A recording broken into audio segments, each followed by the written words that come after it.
Hi, this is Russ Benson. I am a Liverpool supporter, and you're listening to Drunkard United Football Show. You all need Jesus. Many say that. Many do say we need Jesus. Yeah, well, his front line's going to need Jesus soon because two of them went head-to-head in the AFCON final, and only one came out victorious. Heard. FA Cup fourth round recap today. Your team's out. Your team's out. Mine advanced. Let's start the show. Born in the land of Bowie, Maryland. Bred to be a fan of fucking Everton. Punch you in the eye and drink your rye. Sam Houston. Sam Houston? Arsenal fans have another Sam. Right day, the fucking Gooner Graham. Snub of my lord. Look straight in shorts. Sam Graham, hey. Sam Graham. Drunkard United!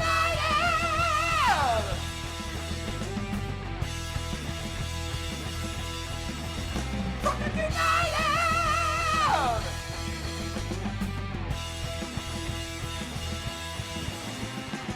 Hello and welcome to the DU Football Show, a completely biased recap of the FA Cup fourth round is told by two common American schmucks. I am your host, Sam Houston, and across the way from me is the fourth Jonas brother, Mr. Samuel Graham. Fuck off. Sammy, how you doing over there with the coiffed hair? Doing very well, thank you. Pretty good today I as well. was holding that one in all the way through sound check. I was like, no, don't shoot your shot. Save it for the main show. It's going to be brilliant. It looks pretty good. And you look like a Jonas brother. Well, Mel just told a story about somebody shooting their shot this weekend when she was downtown doing a tour. Ooh, oh, did they? See what happens when I wear makeup? Little waxy nipples and shit. What the fuck? Ooh. See what happens when we allow her to not have a mute button? We're recording at the DU Public House just outside the nation's capital. You can check us out on all podcast platforms. Please be sure to rate, subscribe, review, and share with a footballing friend. Should you want to chat with us, there is many ways that you can. Mr. Graham, tell the good people how they can get in touch. I absolutely can do that. It is at DUfootballshow on all the social medias. We answer DMs, so hit us up. DUfootballshow@gmail.com to get in touch via email as well. And then you know the other stuff I got to tell you later, so I'm just not going to say it right now. Exactly. Well done. I caught myself because I was about to go right into it. Because some people say it's too much, and, you know, we love support, but we also don't want to beat you over the head with it as well. So we get it. You know, people want to give us feedback and then not give us feedback. It's Yeah, I just mean, how things go. right. So, you know, telling you about the Patreon and the Drip Shack up front is, you know, maybe get a little much. As you do it anyways. That's the point. That's why it's funny. Very important thing to mention real quick. I want to give a huge shout out and plug to the Baltimore Toffees. Yes. They are currently holding a raffle, and the proceeds to that raffle are directly going to help the Baltimore County firefighters, the three who tragically... Baltimore City, weren't they? Baltimore City, I'm sorry, yes. Baltimore City firefighters, who three of which tragically lost their lives in a fire. And one has begun to recover, but also sustained some pretty serious damn injuries. Yep. And 100% of the proceeds that they receive from the raffle, which I'll explain in just a second, are going to the Baltimore City Fire Department. Good cause. They've to be already dispersed to the families. Mm-hmm. Yeah. They've already done some big things already with mental health and self-awareness and kind of, you know, those kind of things too. I'm very proud to say that I am a Baltimore Toffee, along with being a DC Toffee. I'm in the middle, so it's mom and dad, you know. Very, very proud of the work that they do, and AJ does a hell of a fucking job setting up things like this. And for the raffle, it's actually a team-signed Everton jersey. Yep. And it is a $10 a piece, get you a raffle ticket, and they're going to pull the winner for the Southampton match at Region Ale in Baltimore, right around the corner from you. Yep. I will definitely be there that match to hang out against with who? Southampton? Southampton. So it's Is a that couple 2 of weeks. 2 weeks something away. like that? Yeah, like 2 Saturdays from now. Okay. I might swing through for that, actually. Would love to fucking see you, brother. Would love to fucking see you there. And that'd be awesome. Very simple. You can go to the Baltimore Toffees on Twitter. All the links to enter the raffle are there. Or you can just do it yourself. You can go to their Venmo or their Cash App. It is B More, letter B, M-O-R-E, Toffees, T-O-F-E-S, E-E-S. Sorry, misspelling everything. I'm terrible. But Be More Toffees, and you can donate directly. Give the hashtag BCFD and the hashtag CYOB for Come On You Blues. And just a great, I know our people are always good about helping and supporting, so take a quick second. I've already put down a C note myself. You got to also, for the raffle tickets, you need to screenshot your donation and send them the screenshot. Yeah. Oh, I did miss that. Social Thank media, you. because I think there's also a GoFundMe. Yes. So they might not see it right away directly that you did it. So make sure you screenshot the donation at the chance at the raffle tickets. But awesome work they're doing. Also, a huge shout out to pretty much every fucking fire department in the state of Maryland that sent people to cover Baltimore City. It's the first time in the BCFD's history that every single BCFD firefighter was out of service. Wow. To attend the funeral. They had the entirety of their job covered by various pretty much everybody sent at least a person. Sent trucks, sent everything to help out and make sure that everybody could be there for these fallen heroes. So just very cool all around.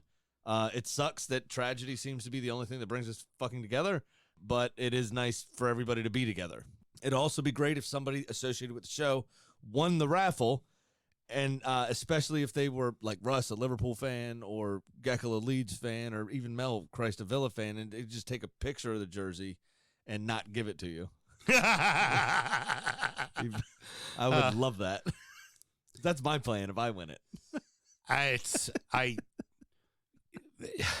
I wonder if there's a way that we can also then take it, raffle it a second time, and make some money for a good cause as well. Yep. That'd be cool. I want to try to think of ways that we can help. And something that I know, like a charity chain letter. Yeah, exactly. From back in the day. Passing it forward in charity style. Yeah. But it's God knows me losing weight doesn't work. Oh, hell Fucking hell. No, it does not. D back on your taint. But most importantly, we know you guys are a great group, and we know that you all will go out in force. Just let the Baltimore Toffees know you're a DU Football Show supporter, that you've helped out, and that even though you're from another club, you know that this is all one family, and that's very important to do. Yeah, absolutely. Sam and myself both work in the wine and spirit industry and both have a deep, passionate love for all things distilled spirits. So as the red-blooded Americans we are, we vow to have a drink in our hand throughout this show and every single show. Mr. Graham, the road to number 1 keeps a-rolling, and we're on number 15. What do we got tonight? Yes, we are. So this is the Nikka Taketsuru Pure Malt. It is 43% by volume or 86 proof. It'll run you about $80. Obviously, give or take, because of the list coming out, people may try to take a couple extra bucks on it. Also, Japanese single malts as a whole tend to get a little bit of a bump as well. Yeah, because they're pretty hard to come by. Anyway, the Whisky Advocate's tasting panel gave it a 92. It's a blended single malt. So I'll just read you what Johnny McCormick from the tasting panel said about it. Mm-hmm. Nikka's signature bottling honors founder Masataka Taketsuru, who thank you. It won't be that good on Thursday. No. Who brought his whiskey making skills back from Scotland to Japan in 1920. Taketsuru's successors have reformulated this blended malt, which fully complies with the latest definitions of Japanese whiskey. The aromas create an oasis of calm with layers of gentle wood spices, smoke, vanilla pod, and lemon. Biscuits, while the palate carries a distinctive waxy sappiness that revels in luscious flavors of starfruit, lemon, Asian pear, peach syrup, and aromatic spice. I definitely get the wood spice up front. Definitely get the waxiness, and I get a lot of the citrus. I'm not so sure I get the sweeter notes. Like, I get the vanilla, but like the I don't really get star any fruit, smokiness out of it either. Yeah, the star fruit I don't get, but I definitely get the spicy wood. That kind of like cedary wood thing going on. Mm-hmm. Ice helped this whiskey a lot. It was just a touch, maybe a smoke there on the back end, not on the nose though at all. But it. Malted whiskeys in general, when you add water to them, it really opens them up. And this definitely needed the cube. It felt a little tight when we drank it neat. and I felt that the cube definitely gave it some life. Yeah, absolutely. You're 100% right. It intensified all the flavors. It brought actually some other things out that I didn't taste the first time. Mm-hmm. You're right to say that the softer, kind of fruitier notes, if you will, are still kind of hidden.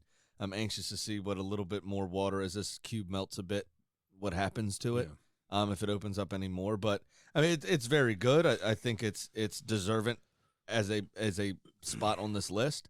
Yeah, it's definitely a blended malt, which is a blend of multiple single malts for those of you who don't know. Right. So that means it can come from multiple distilleries. Now, when you have most single malts, like a traditional single malt in Scotland, is a blend of multiple barrels, but it all came from one distillery. Yeah. Hence the word single malt. In this instance, it's come from multiple distilleries. Nikka has multiple distilleries all throughout the islands. Yep. They're best known, their industry standard, of course, is the Nikka coffee still. Yep. It's the kind of salmon-colored label, Right. which if you have never bought, just buy it on a flyer. It's not that expensive. It's under $50 or right at $50. And for a representation of a Japanese whiskey, you want to kind of see, we've talked about this before, Japanese whiskeys take the rule book and throw it out the window and kind of do whatever they want, which is kind of fun to see and also kind of odd to see considering the world of technology that they are, that everything is kind of so stringent and by the book that the thing like whiskey is just kind of, be creative, be innovative, be blasé, have fun with it. Yeah, but also in general, the stringentness with which Scotches approach, and that's where most of Japanese whiskey learned their whiskey making techniques was in Scotland. Yeah, of course. So to have them bring that back and then tweak it and change it to fit them is very interesting and fun. Yeah, I've found I was a little apprehensive of drinking Japanese whiskeys at first. And now that I've gotten into them and have started drinking them, I've fallen in love with them. Yeah. They're a lot of fun. Is everyone a winner? No. But do I appreciate what every bottle's trying to do? Oh, hell yeah. Is every bottle of bourbon a winner? No. No. It sometimes you just get shit whiskey. It happens. Precisely. All right, kids. Well, what else should we do, Mr. Graham? Always remember to drink responsibly. Let's have a lovely, lovely show. Let's do that. Do you have cups, by the way? I do for later. I don't have them out currently, so Okay. we'll worry about that between the shows. I'm just making sure because I was just looking around. I actually have a lot of room over here. Yeah. What are you supposed to do with your arms, Sammy? What are you supposed to do with your hands? It's the magic of the cup, Mr. Graham. And oh boy, was there some upsets. Oh yeah, and there was a Premier League match too. Boreham Wood 1, Bournemouth 0, Middlesbrough 1, Manchester United 1, 8-7 all to the Borough on penalties. Nottingham Forrest 1, Leicester City 1, Burnley 0, Watford 0. Sam, only 18% possession to the Wood. It doesn't matter. You just need one chance. 37-year-old personal trainer. Uh-huh. And their manager, Russ Penn, said afterwards the doctors have been working on him for months. He's got no legs. Right? He's a personal trainer, for Christ's sake, and he's under 40. Like, what has he done to his body that he can't run? I'm not sure that that's a personal trainer I'd sign up with, to be honest. But it was perfectly composed. It was very well done. Put it through a sea of bodies. Off the thing we always love, off the post, goes completely across the goal. Oh, yeah. Oh, I love that one. But just a measured side-footed finish. It was brilliant. And I mean, they were organized. They rode their luck a little bit. It had everything. It was a perfect magic of the cup tie, if you will. It was 70, I think, 4 is what I heard, places between them in the league pyramid. Mm-hmm. We were talking about this a few weeks ago, and forgive me for not remembering the game, but we were talking about a match in which one side had a ton of possession, but they were clearly not in control of the match. That was this game. It was Boreham Wood didn't have a ton of possession, but until the end, when they're just hanging on for dear life. But from minute 1 to minute 80, Boreham Wood was the better fucking team. Yeah. Clearly. And Bournemouth did not have a way in. They didn't know what to do. They put one off the post. They had a couple of chances, but it was just like, they did not know how to figure out what the non-league side was doing to them in their own fucking building. I mean, it was incredible. No doubt. It was an excellent game. I mean, it was actually a lot of fun to watch, to be honest with you. It really was. It was a fun watch. Also, fun fact, only the 10th team since World War II, non-league team since World War II to qualify for the 5th round to go this far. You know who, I was looking up the numbers on all that. There was a year recently where you knocked out 2 of them. Was that Sutton? Yeah. Sutton, and then the very next game, they're actually in League One now and doing well. Lincoln City. Yeah. Yeah. You knocked Lincoln out City was at our place, and we played at Sutton. Both of them were non-league sides at the time. Yeah. We And got a that's- Manchester City draw. And then it was Sutton and Luton were the last 2 teams to make it to the 4th round, and Lincoln City was the last non-league side to make it to the 5th round. Yep. To go along with, obviously, Boreham Wood. Now my team gets the unfortunate honor of being the team that only Everton fans want to see advance in the next round of the FA Cup, because they welcome Boreham Wood to That's right. to Goodison in a match where everybody in the world will be going, "Come on, you Wood," Including me. I would, Sammy. If they were going to the Emirates, I would be saying, "Come on, Wood." 100%. Like 100%. the only people other that should be rooting for Everton in this match is Everton. No one else should be. The only other game that I'm really like sold in on from the 5th round is Peterborough against City. It's like, come on, you posh. But ain't gonna happen. Is it? City could put out their U18s and they would dominate that game. We'll get to that in Oso. I've got everything charted out with the next lineup. One last story from it, and I do not know the gentleman's name. There is a player on the Boreham Wood side that the minute the match was over, ripped off his jersey, put it on backwards. A Tony Hibbert Everton jersey. Apparently, boyhood fan of Everton. Oh, really? The defender. And if you And now he's put it coming on, up. Yeah. it was patting the Hibbert. And I was like, at first I see it. I'm like, oh, come on, man. Who's this asshat fucking putting his name on the front of his, doing the South American thing and spinning it around with his name on the front, right? Yeah. Who's this asshole? And then I'm like, hold on.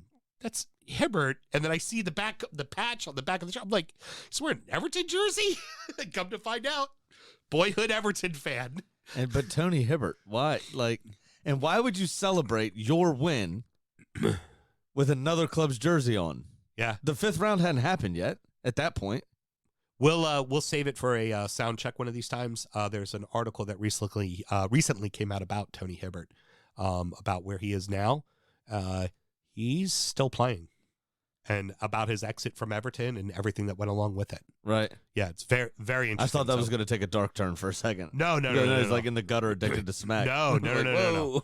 No, it's a very fun. It's a very cool story, and it's kind of like fuck you, Everton. Well, really, fuck you, Koeman, for the way you get. Well, he wasn't as old as we thought he was when he left. Right. Wasn't he like 32 or something? Like he wasn't as old as we thought he was. Yeah, because he'd been around forever. We thought he was like 36. Yeah, but when he got released / sold or whatever it was with Koeman, I don't remember the whole situation. It was released. It was him and Leon Osman just flat out got released. I remember us thinking like, wow, fuck, he's only 32. I remember that being a conversation. Yep.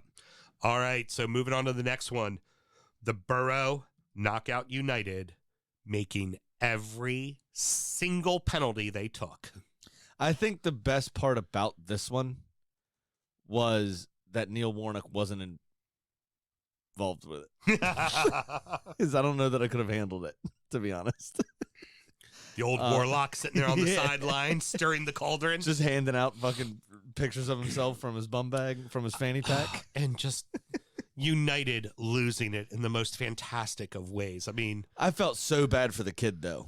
And first person that came up to him that I saw, at least, because I did celebrate it a little bit, was Phil Jones, of all people. Right. Older head in the squad, obviously. Kind of back in from the cold. Right. Since Rangnick took over.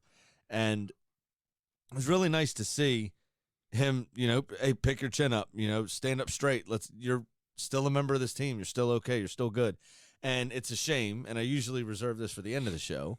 I haven't actually seen anything come out about it, so I don't know if it did happen. But when he did it, one of the first thoughts that entered my head was, fuck, here comes load of racism again. Yeah. You know what I mean? And it's a shame that we're at that point. And again, I haven't seen any stories written about it, but I'll continue to bring it up and call it out when I see it, and to try to raise awareness of it. But it just, that was my first thought, was like, shit, here go the assholes. You know what I mean? But the fact that I haven't seen it yet means probably, it wasn't really happening. Well, if you want to blame anybody, blame Ronaldo for missing a fucking penalty in the early minutes of the game. Blame. I don't know that I've ever seen him miss a penalty. One. Yeah. Two, he has. I just haven't seen it.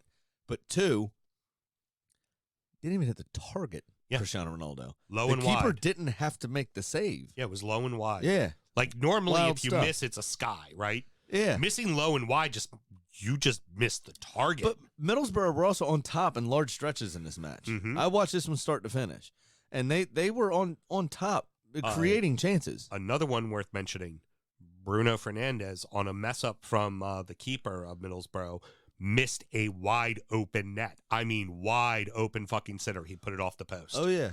Now I will say a bit of fortune. I don't know why it didn't go to VAR. I don't know. It did go to VAR. They said it wasn't a thing. It was accidental. It didn't. His arm was out extended in front. Did you see all that was a fucking handball. It was all the way to the side. Like, Yeah. it was a Did you see? handball. If his hand wasn't there, the ball went out for a goal kick. Yeah, it was a handball. Did you see I found that very humorous that happened to one of the big clubs, that they got screwed on a call. At home? Yeah. Did you see all the memes floating around that was like photoshopping a basketball net and like removing the goal? Yeah. It was very funny. Oh my God. Very funny. It's honestly, I mean, I know we have United supporters that listen to this. And I'm happy about it. I think they'd agree. This is what they fucking deserve. Yeah, it is. It's what they deserve right now. It really is. Paul Pogba came back.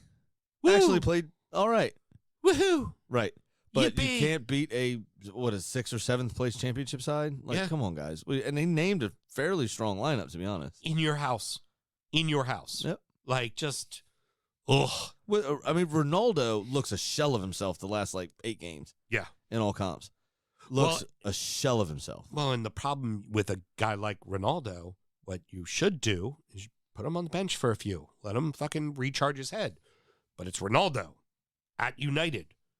Do you think he can get away, that Ragnarok could get away with that? Right. No way in hell. You have to play him. He has to play through it. He has to play through it and figure it out, But it's almost like when Everton had Rooney come back. It was like you were forced to keep him on the pitch, even when it wasn't necessarily helping you. Yeah. I mean, know? that's true. You know what, from Ronaldo's perspective, you know what else I think maybe fucking with him is, did you see the story of Wraith Rovers in No, I have Scotland? not. They signed, I can't remember the guy's name. It's something witty. Uh-huh. I can't remember what it is. Doesn't matter. Not the point. They signed this guy earlier in the month, and they claim to be a community club. They're Scottish second division side, championship side. Signed this guy, and a lot of controversy. He was never convicted of rape, but he was found to. It was necessary that he pay damages in civil court. Okay. And he had this hanging over his head, obviously. And Wraith Rovers signed him. The captain of the women's side quit. Wow. I think it was 2 other players as well said that not going to play for the club again. A lot of supporters are angry. One of their largest benefactors is a prominent woman in either business or she's an author. I don't remember the entire story. Mm-hmm. I heard this 5 days ago. All these people pulling the support, do it, this, that, the other. And so now they finally, we're not going to do that. But when we're not going to honor this contract, we're going to find a way to get out of it, blah, blah, blah, blah. We really do believe in the community. They also, in the middle of that, released a shit statement to kind of placate, we're taking everything into account and blah, blah, blah, blah, blah. You know what I mean? Instead There's of just good people on both sides. So, but if you'll remember, Ronaldo had a case here in the U.S. in Vegas, Mm-hmm. And so a lot of that is being pointed to, for defenders of this particular player. Should we, first he never did any jail time. So a lot of people are talking about, oh, what about rehabilitation? You mean this guy can't work in his craft ever again and all this kind of stuff? Which there is, but it was never rehabilitated. He didn't go into any program. He didn't do anything. He was just made to pay some damages. Right. He was made to pay to make it go away. Correct. So there's a lot of talk of like, well, how about Ronaldo? How about all of that shit from his past is now coming back up. So I wonder, and it kind of coincides. And they already have things going on currently at the club that we're not going to get into. What I'm saying is expounds upon that. Oh, but Ronaldo unfollowed him on Instagram, so job done. Yeah. what I'm so the point he's brave. The point I'm trying to make is his name is brought back up in the news in the last few weeks regarding that situation with him. Yeah. I wonder how much that is now affecting him on the pitch as well. Very fair. That's a fair how argument much to make. Mason Greenwood's situation is affecting the rest of the squad. Right. How much, because over the last 2 years, Mason Greenwood was a decent part of that team. He was a double-digit goal scorer this year. Absolutely. So I wonder how much of that misses pace, you misses all that sort. From a footballing sense, you miss all of those attributes, right? Mm-hmm. So I wonder how much of that is really affecting the squad. You'd like to think with their egos, with their everything else, it's Manchester fucking United, for Christ's sake. Right. They should be able to get over that, and move forward as top professionals. Right. But, on paper, this is as good as any other side in the league. Absolutely. They are good enough to win the league. They're starting as 11. constructed. Yeah. Well, I mean, they need a new manager, but yeah. But the point is I wonder how much a lot of these off-field, and I know Ronaldo's isn't recent, but just being brought back up in front page news again, this guy in the Scottish second division being compared to Cristiano Ronaldo, I just wonder how much that's affecting the team. Very true. Very, very true. Moving on to the next one. Forrest fucking dominated the Foxes. There is no other way to put it. A championship side beat the ever-loving shit out of the holders. Out of the holders of the FA Cup and a top 10 side currently in the Premier League. They fucking whooped them. And in 2 consecutive rounds, beat 2 of the previous 3-year winners. Are these the giant killers of the Cup this year? It has to be. Absolutely has to be. Taking nothing away from Boreham Wood, Boreham Wood beat a League One and a championship side. Steve Cooper is the also most unenthusiastic man I've ever seen in my life. Just a blank stare the whole time. Just, yeah, which I get. I mean, you got to, stay focused and stay on task. But, I mean, he did this. When the third goal went, you're 3-0 up, mate. Sure, it's like, I'll smile when we win. Yeah. The whole fucking thing. Yeah, fuck you. Exactly. But, I mean, the goals really, the 3 goals came in like a 7-minute stretch. 2 of them were 85 seconds apart or whatever it was. Mm-hmm. The TV was barely done showing the damn replay when the second goal went in. But it was from start to finish, it was a great performance. Leicester did have their chances. Straight in my veins. Give me that James Maddison pass. Mm-hmm. Over and over and over again. How fucking beautiful was that? We do love a beautifully threaded pass. That is for damn sure. Outside of the boot. Just that perfectly. We had that from Decore. We had that from Henderson to Mane earlier this season. It just like I love where it. it's the most picture perfect pass. It's beautiful. The finish is fine. You still had to do the job, but you're just like, well, and did you see that pass, mate? Iniacho had a lot to do still. Iniacho had a lot to do. First, get around the damn pigeon. Yeah, that exactly. was on the field. Second, the goalkeeper came out, weak ass challenge. If you're gonna do it, fucking do it, mate. Yeah. You got to do his nut in there, in my opinion. Oh, yeah. He Definitely. came out with a weak-ass little... Yeah. Like, that squiggly shit out of here. Put his ass on the ground. But then left-footed, had to finish over the defender that was chasing him over his challenge. And he did everything perfectly. It was a weird angle on his weaker foot. He still had a fair amount to do. But that pass around that right back, who's been playing brilliantly... I was just about to say, but yeah, Sam, come on. That pass. I know. But he was playing around that right back, Spence, I think it is, who's been playing brilliantly for a few weeks and gave Arsenal a ton of problems. To play that ball in that position, spot that run was fucking amazing. Yeah. It was brilliant. Too bad it'll get forgotten because you lost 4-1 to Nottingham Forrest. Forrest kicked the shit out of you. That's exactly what happened. Forrest kicked the shit out of you. All right, well, we are a Premier League show, so we should talk about the one Premier League game that happened. So I'd like to let everybody know that on Saturday at 1:30 in the afternoon Eastern Standard Time, Burnley played a professional football match in the English Premier League against Watford. Do you remember playing FIFA? Yes. And the little button when you're in a season and your player, your club or whatever, and you're going through and they have that button, it's like simulate game. So every time you played Stoke, you'd hit it. Yeah. Yeah. I wish I could have done that.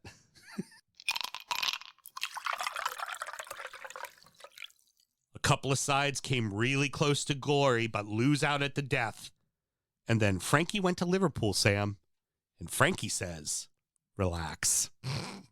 West Ham 2, Kidderminster Harriers 1, Chelsea 2, Plymouth Argyle 1, Everton Football Club 4, Brentford 1. Irons had to score at the death to send it to extra time, and then had to score at the death of extra time to win the match. Both goals in stoppage time of the game. I'm gutted for Kidderminster. So fucking close. Gutted. They made one mistake. Yep. And that one mistake, it's when you play a Premier League club side, make one fucking mistake and they're gonna make you pay. It was perfectly done by Declan Rice, the goal. So the defender should have showed him down the line. That's Right. fair. But you got to think this is a player that kind of dominated the Euros in the center of midfield, like against the top central midfielders in the world, and made England a force really when he came in. Between him and Calvin Phillips, right? But so I mean, he just finally decided, like, I'm gonna just fucking take this. Well, I'm gonna take this under the. I'm gonna grab this by the scruff of the neck, and I'm winning this fucking game. Right. Fairness, he was subbed in. Him and Souček got subbed in the last 20 minutes. I'm just saying he just decided, like, this is now over. I'm ending this right now. Yeah, this is done now. Also, fun fact: away dressing room, right? Because of the size of West Ham squad, didn't have enough showers. Right. So Declan Rice being one of them, and a couple of the West Ham players were made to shower with the home team. Oh, after the match? Yeah. So I like to think that after that, what he just did, he just walked in and dropped the towel right in the middle of the room and was like, take a gander, boys. Behold, these are larger than yours. Brilliant. Just dropped his nutsack down. But the other great story as well is after the match, the coaches, David Moyes and his assistant head coach, joined the Kidderminster Harrier coaching staff in their coach's office for a beer. Yep. So this is very common in the FA Cup, especially teams with such vast differences in quality. Obviously, there's no rivalry there, right? They don't come up against each other very often, if ever. And the coaches will often share a drink in the office afterwards. The smaller coach able to ask questions, talk, share the experience. The Premier League manager or First Division manager back in the day would be able to, impart some wisdom or just congratulate and all that kind of stuff, along with his assistant. And so the coach for Kidderminster did say before the match, we may have to consult the sommelier because I hear that David Moyes likes red wine. Mm-hmm. But it was basically put back to him, just be yourself, just be you, because obviously Kitty can't, they don't can't afford all that shit. Well, and Moyes is just a good old Scotsman. Well, he's from Glasgow, isn't he? Pretty fucking easy to deal with. He had a Bud Heavy. Yeah. You and I have both had the opportunity to meet Mr. Moyes. Yes. And he's a fucking charming guy. He's awesome. Yeah. Fucking incredible. So, I mean, they looked like they were having a blast. They were cheersing he was good enough to give David Moyes the bottle, and he took the tinny for himself, which is fine. The other thing that I do have a problem with Kidderminster, get the manager a proper desk. My trade table that I have my notes set on right now in this room was bigger than that motherfucker's desk. Yeah, he needs a better desk. He needs a better desk. That's unfortunate. Also, buy the man a vacuum. Yeah. There's a lot of shit on that floor. Well, they but they did make in their run. The good thing is they make a ton of money. Oh, absolutely. And West Ham left behind some signed shirts and things other that stuff they could sell absolutely. and make money off of as well. Yeah. It's the one thing that they brought up is the salary of central defender Kurt Zuma that he makes in a week. It was the equivalent of what Kidderminster Harriers' entire salary was for the season for their entire team. Yeah. We did this when Arsenal played Sutton. with Alexis Sanchez's car Yeah. was worth all of the players' wages for Sutton and their car's value combined. Yes. Yep. Yeah. Oh. But it was a good. It's awesome to see. It was And a great good run. game. It was a great run. They played fabulous. They gave everything they had. At the end, this is what typically happens. Eventually, the Premier League club gets challenged, and then they figure it out. Unless you're hard like wood. Yeah, exactly. But that was a championship side. Now, on the other match that this went terribly wrong at first for a Premier League side, Plymouth Argyle goes up on Chelsea in the first half, 1-0. Was it 8 minutes in? At the fucking bridge. Yeah. And held At out the bridge. and held out for a good while. They didn't get the equalizer till right at the end of the first half. It was like 34 minutes or something ridiculous that Plymouth was in front. Yep. It was awesome. And So for those that don't know, on the Patreon we review beers and stuff, right? Mhm. I have a beer in the fridge there. The window. The windowsill. Mel opens the window and puts it so it's outside on the fridge. That it's a New England IPA, but the only reason I bought it, because I do that style so often on the show, it's kind of getting old, right? Mhm. But the only reason I bought it was because the word Plymouth was in the name Fabulous. for this to pay homage They to go the Argyle. They go to extra time. Argyle does what they can, but unfortunately Chelsea scores. Here's the heartbreaker. They got a chance.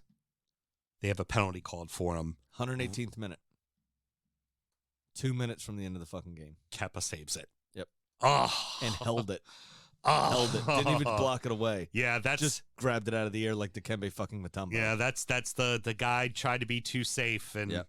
forgot. Oh, by the way, I'm taking a penalty shot against an international goalkeeper. Yeah. I probably have to challenge him. Yep. You have to at least give it a go. I mean, stepping up and smashing the fuck out of it, at least you could say you gave it a shot. Right. Doing what he did.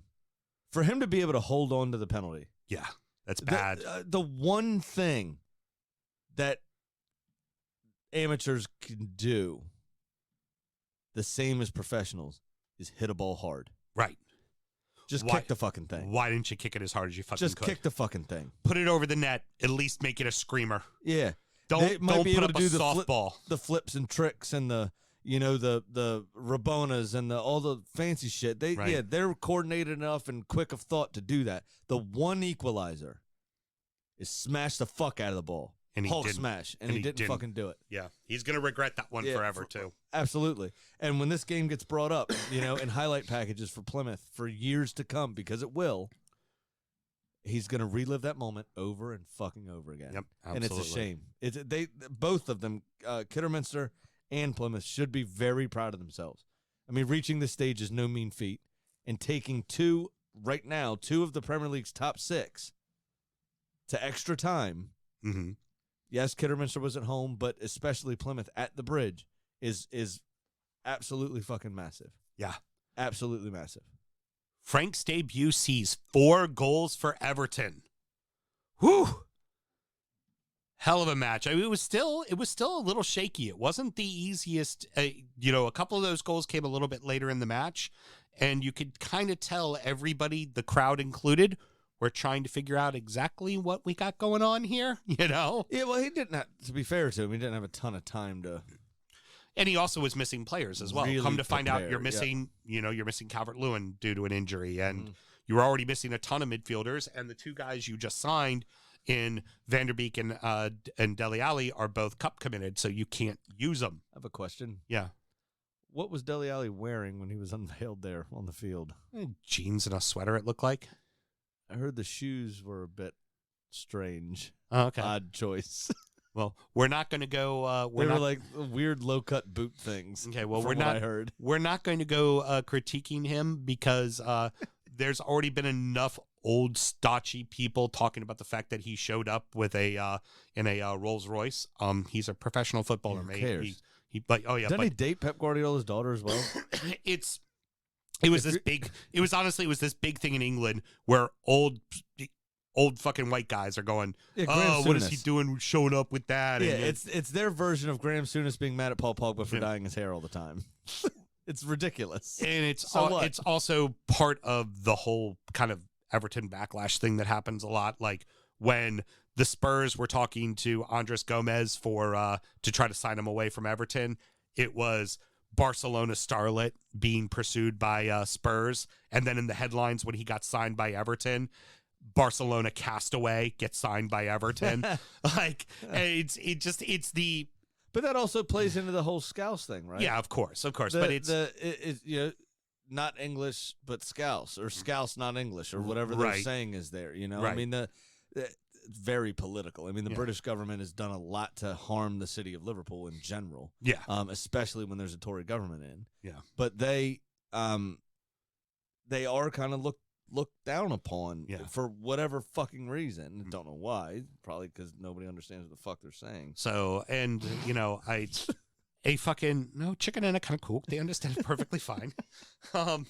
The bigger thing there, he's a fucking professional footballer. He's gonna have a fucking fancy car.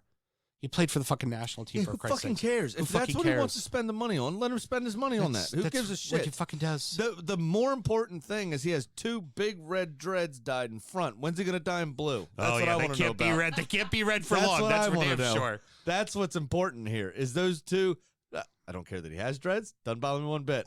But they're red. They're red, and not blue. And he's the blue side of the town. That's a problem. That needs to no longer be red. I'm sure somebody at PR will go, yeah, the red there, no good. You should probably make that blue. It's just so fucking ridiculous. I mean, I make that point in kind of satire, and irony. It's just like what? Who cares? Who cares? If I was rich, I don't know that I'd buy a Rolls Royce. I'd probably go for a Lambo, but that's not the point. The brand. The point is I'm rich. Who fucking cares what I spend my money on? By the way, what's the difference? Right. Moving on to the game itself, just one thing worth mentioning. Well, 2 things actually, but the first one worth mentioning. That pass from Alon to Richarlison on the second goal. You want to talk about putting it into a needle and shooting it directly into your veins? This perfectly just floated ball right over top of the defense. That all Richarlison had to do was just put a foot on it, put it back in. It was a nice touch and all, but you're just like, that fucking pass. Please. Yes, please. Just lulled me to sleep with that fucking pass. That's awesome. It was so good. Those sorts of balls are the most brilliant things. Pickford, absolutely a penalty. You got the hands on him. You put him on the ground. It was absolutely a penalty. Just would like to say that's a penalty. I believe Lloris has now done it twice where it should have been a penalty. Ederson. We saw Ederson flat out tackle Ryan Fraser. It did not be called a penalty. And we've seen Allison tackle McGinn, and it wasn't called a penalty. So just a friendly reminder. If that's a penalty, let's call that penalty on all keepers, please. Listen, you won 4-1. Don't worry about it. Yeah, and now you know what I now it's time to crush the hopes and dreams of all the underdogs out there. You know what I did for you? What did you do for me? And for Jordan. And for Jordan. And for Everton. Yeah. I had a cheeky Nando's for dinner tonight. Attaboy. Quickly rounding out the rest of the 4th round, and so that happened. Palace 2, Hartlepool 0. Huddersfield 1, Barnsley 0. Yes. Attended by Robert Plant. Oh, very cool. Palace Hartlepool. Yeah, no shit. He's like from there. He's a massive Hartlepool supporter. But he's also a Wolves supporter. No. He's a Wolves guy. Is it Robert Plant? Robert Plant's a Wolves guy. Might not be Robert Plant then. Yeah. Is there another Plant? No. We're going to keep it moving. Manchester City 4, Fulham 1. I got to Google it now. Peterborough 2, QPR 0. Southampton 2, Coventry 1. Stoke 2, Wigan 0. Norwich 1, Wolverhampton 0. Luton Town 3, Cambridge 0. Tottenham 3, Brighton 1, Liverpool 1, Cardiff 1. We're not going to talk about all the matches, just bring up a few highlights. Hey, Fulham like Greedo. Fulham shot first and scored in the 4th minute. Unfortunately, Man City then scored 4. Yeah. Oh, if they scored in the 6th, City would have scored 6. Yeah. It just seemed like they stopped because, 4th minute, that's what you want to do? Hey, no problem. We're going to score 4. Fuck you. Take the piss out of that number. Now I can't fucking figure out who it was. Okay, well, you keep looking and I'm going to keep talking. Speaking of that Palace and Hartlepool match, Palace score 2 real quickly and go, we're done. No worries. We're all finished. I produced an answer. Yeah? What's that? Famous Hartlepool United fans. They include Jeff Sterling, Ed Sheeran, Iron Maiden guitarist Jack Gears, Ridley Scott, Peter Mandelson, and Meatloaf. Okay. Meatloaf was okay. Sorry, I think I Meatloaf fucked wasn't it. there. I think Meatloaf was not there. I No, mean, he's maybe he dead. was. Too soon. Maybe he was. no, he's dead. It's not too soon. Anti-vaxxer. The JK. We're not. The it might have been a Palace supporter. That was the famous one, Okay. actually. And who's Led Zeppelin? Led That's Zeppelin. a band. Yeah. No, I know who the band is. Robert Plant is Led Zeppelin. Yeah, I think he's a Palace supporter. No, he is not. We have done Kitty the Chicken Bits. He is a famous Wolverhampton supporter. He's played in Wolverhampton celebrity matches and everything. I'm so I write the fucking bit. I know this it. is weird. I am reading the first headline when I typed in Robert Plant talks about his love for Wolverhampton Wanderers Football Club. Thank you. Who? This is annoying the fuck out of me because I didn't write it down. I was driving and I heard it. What part of we're going to do this segment quickly don't you fucking understand? Because this was the most interesting thing of this 2-0 match, and I'm trying to remember. I had it all planned and I fucked it. Good. Live with that in your memory when you don't sound check this later. Damn it. Coventry took an early lead, only to find it slip away against Southampton, who scored. It did take extra time for it to for them to come along and get the win. Yeah. Whatever. Was Kenny happy in Narnia? Yes. Okay, good. He texted me, and I was like, bro, I don't give a shit. To be honest. I'm not watching this, or I'm not even going to watch the highlights. I'll tell you that. You know what Cambridge's keeper didn't do this time? What was that? Keep him out of the net. He didn't have a worldie. He kind of got scored on 3 times. So there goes that magic. Yeah, right. No shit. No shit. And Cardiff did hold Liverpool scoreless in the first half. Liverpool then did turn on the heat and get 3 goals, but it Jota played fantastically. Oh, yeah, he had a very good game. And then, but the fun part is when Cardiff scored, you would have thought they won the fucking league. It was Yeah, no shit. in Anfield, losing like louder than all the fucking Red supporters. Oh, saying that actually brings up another thing I forgot to talk about Middlesbrough. Uh-huh. When the young lad, I forget his name, blazed over the crossbar for his penalty, the goalkeeper ran and celebrated with his arms out like he saved it. You had to do a fucking thing. You let in 7, you cunt. What are you doing? All right. So teams left in the cup. We have 9 Premier League sides, 6 championship sides, and 1 non-league side. Come on. The Wood. Boreham Wood. Take out Everton. The 5th round matches have been set. Just want to give them a rundown real quick. The first team listed will be the home side. Palace welcome Stoke. Luton welcome Chelsea. Borough host Spurs. The Posh have Manchester City coming to town because City always gets the hard draws. A couple of Premier League matchups as Southampton host West Ham and Liverpool host Norwich. Forest and Huddersfield Town play each other, which means we will see a championship side, at least one, in the quarterfinals. And, of course, in the match that no one wants to see Everton win except for Everton supporters, Everton welcome Boreham Wood to Goodison.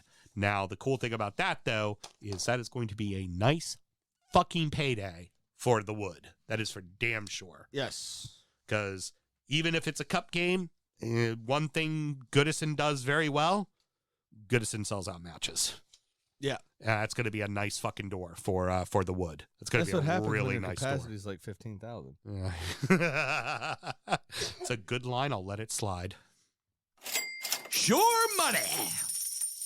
All right, so this is the segment where we make bets to help better inform you make bets and guarantee that you'll win some money. Well, if you're following what I do, yeah, right now, my bit, it wins your money. I'm sure. Honestly, we haven't had to make a bet for so long. I don't remember how much I'm down, so I don't know what to tell you. Go back and listen to a couple shows ago. Well, you need to. It's your segment. It's your research now, asshole. Okay, I'll go back and listen for that 15-second snippet. Well, if you had someone, it'd be the first time you ever sound checked the show, by the way. And if you had someone who lived under your taint like I do, they'd do it for you. All right. So what do you have, my good sir? Very simple. Obviously, my bit has been winning as Liverpool hit. And I told you I'm going to keep with it. Either they drop points and I'm happy that they drop points, or they win and I win. If I lose money and they get points, then I'm stopping the bet. But that doesn't matter. I'm only down $1,196. Big Sam's Lock of the Week. 16.666667% of the time. It works 100% of the time. Keeping with it, I am taking Liverpool to beat the Foxes under 3.5 goals and only Liverpool to score. So a 3-0 or lower win for Liverpool. And that will net me $222. Wow. Interesting, seeing as Leicester just gave up 4 to a championship side in about 9 minutes of football. And they've got 2 games to play every week for the rest of the week. This is one of those ones where Klopp will get the early 2-3 goal lead and just pull back the brakes and just coast it out and get the win. Well, that's not very heavy metal, is it? No, it's not, but it's also going to be very smart. So what do we got next? So we've got Pat next, but Pat is unavailable to be here, so he sent me an email. Very good. And now, it's time for our degenerate gambling friend Pat's Pick of the Week. And I quote, "Hey now, weekday games to bet on." He's excited. Yeah, it seems that way. More betting make Pat happy boy. I got one game I like, and I'm going to parlay it with the over. Manchester United plays Burnley at Burnley tomorrow. I like Man U at -175 and the over 2.5 goals at -130. On $100, that pays a whopping $178. Talk Thursday for the weekend games. Thanks, Pat. Very good. What do you got for us, stud? So what I have is a 3-way parlay. Back to the 3-way parlay. But I think if I have enough time to make it to the casino tomorrow morning on the way to work, I may actually put real dough on. Okay, go ahead. Okay. West Ham over Watford. Okay. Pretty straightforward, I think. Yeah, great. 2 of the oldest managers in the Premier League. One of them's actually still good. Everton over Newcastle. Okay. After that, I can't ignore that you scored 4 goals against a Premier League opponent this weekend. Yeah. And Newcastle sucks. And we didn't get to play either one of our 2 new signings. Correct. What is that? It's an airplane flying over, Really? Sam. Yeah. Yes. Wow. Yeah. That was louder than it's ever been. That's weird. That's because it's after 9 o'clock and the planes come in low because they cheat. Fuckers. And then Palace over Norwich is the third part of that. Okay. 'Cause Norwich sucks. That $100 bet on that is plus 748, which Wow. I believe will still put me in the positive should I win it. Very good. Very So good. there's that. And like I said, there's pretty damn good odds for things that should happen. I think I make a little fancy little pun on that. There you go. Go for it. Go for it, killer. Put real money on it, assuring that you will definitely fucking miss. Yeah. As long as Everton covers that part of the bet, I hope the rest of it fucks right off for you. Fuck you. Pretty good segment, but we can always do better, and we strive to do better. You know why? Because we got Kitty the chicken.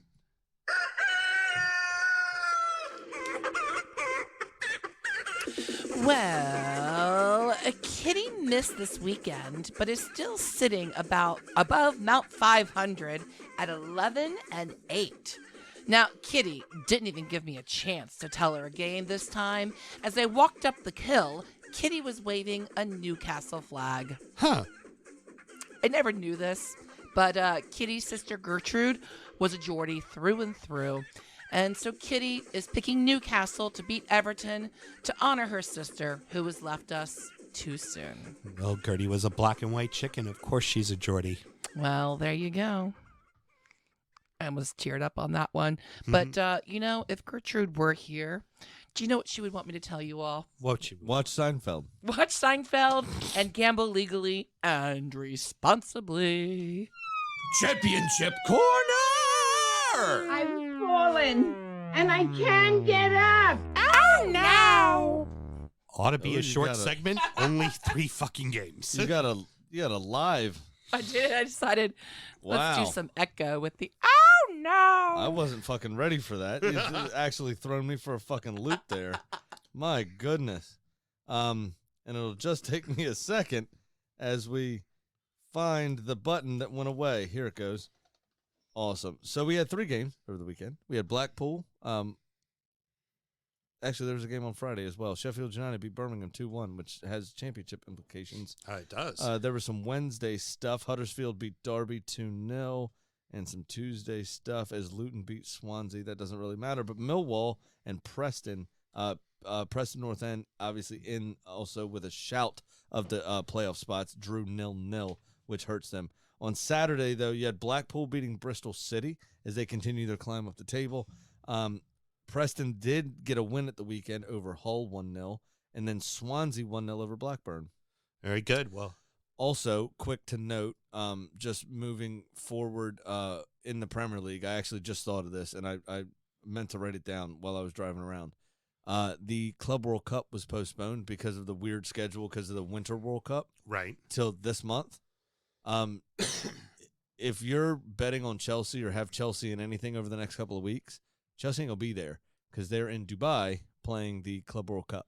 So if you have Chelsea players on your fantasy teams, if you got That's why I was wondering why your game was postponed this weekend. I didn't realize it. Yes. So Club we were supposed to play Chelsea this weekend. Mm-hmm. No.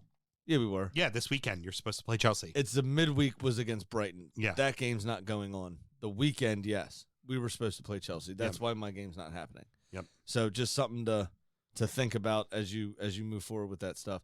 But back to the championship. Sorry about that. You still have Fulham on top at 58 points. Blackburn still in second on 53. Bournemouth, who does have 2 games in hand on Blackburn, on 52. They are on the same number of games as Fulham, though, so they can't overtake them. Bottom of the table hasn't changed at all, has it? I don't think any of the playoff places changed either. No. QPR's in 4th on 51. Huddersfield in 5th on 48. West Brom, with a game in hand on Huddersfield, has 45, so they could tie them, and they have a better goal differential. And Middlesbrough is still right there, tied with West Brom on points, with a game in hand in 7th. So, and then Forrest in 8th on 43.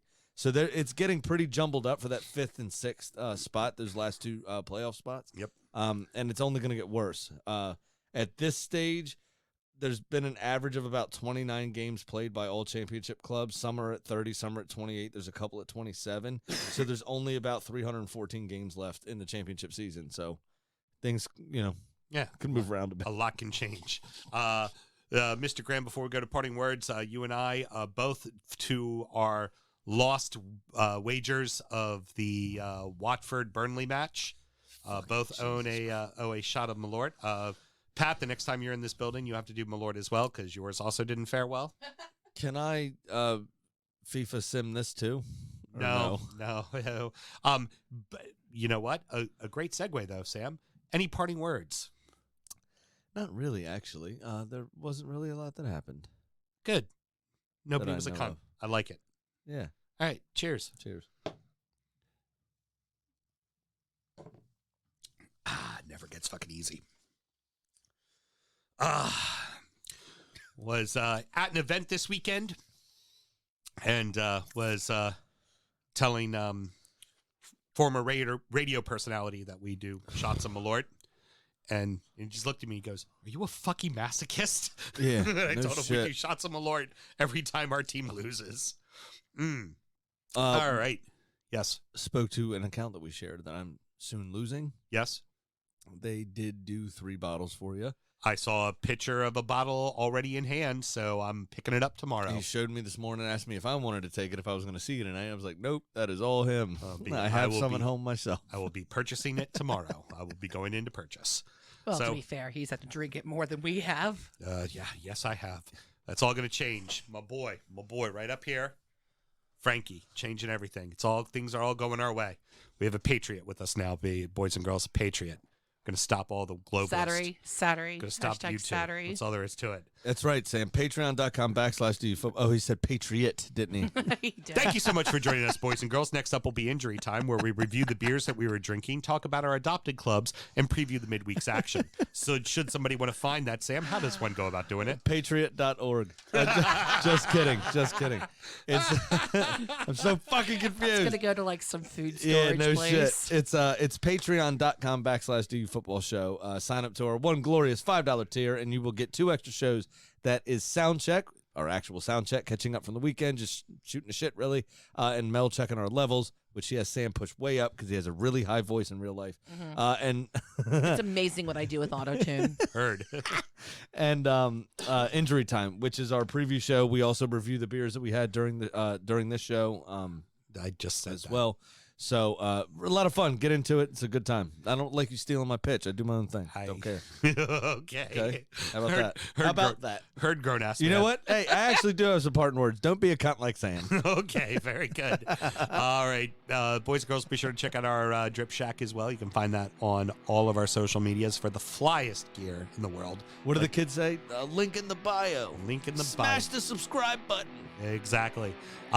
We'll be back on the midweek for a weekend preview and a midweek recap.